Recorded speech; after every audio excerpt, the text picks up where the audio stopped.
obviously as you progress it can get lower. Depends on the money you're betting as well.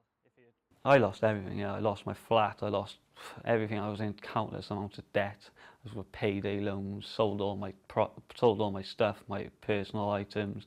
I mean, I was even selling bags of like clothes, like old clothes, to like cash for clothes and that, just to get some money, just to get food in. You know what I mean? And then even with that spare money I had left over, I'd go and gamble it to try and win more money. Looking back at your life, what have you lost?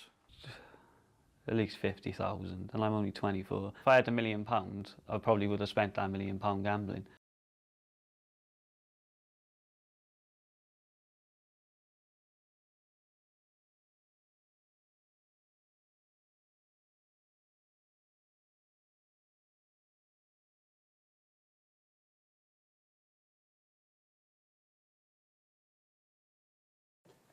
Experts have told In Focus they are extremely concerned about the levels of problem gambling in Wales. But unlike Scotland and England, there isn't any specific Welsh research on it. So they're calling on the Welsh Government to undertake it, so we know the true numbers here in Wales. Without this evidence, it's very, very difficult to persuade funders and so forth that something needs to be done.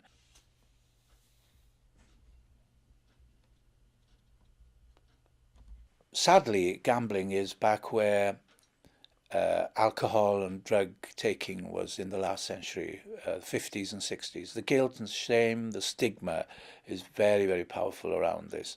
So we find that the family themselves really are maintaining the illness because they don't want their private business made public, or they don't want to admit that there is a problem in the family. Then they contain the problem within the family. So people are afraid to come forward really and admit that they need help, and to recognize that need of help and get the support that is available for them.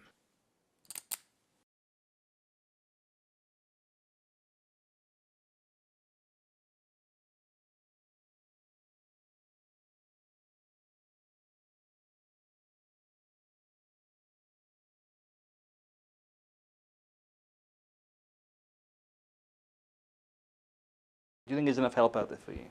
I don't think there's enough help, no. Definitely not. There needs to be more stuff 100% out there for people, especially young people, because they got a lifetime of taking your money off you. So you have to self-exclude physically yourself. You couldn't get somebody to do it for you. No, you have to go in yourself.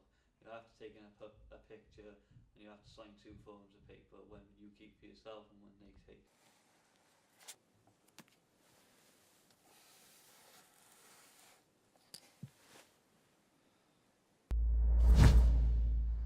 As part of In Focus, we want to tell you occasionally about the stories that we're working on. And coming up is one of the biggest social issues of our time: housing.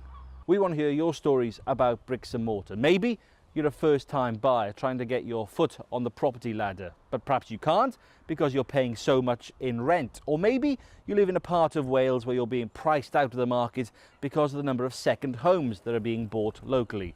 Whatever your story, whatever your experience, contact us. The address is infocus@itv.com.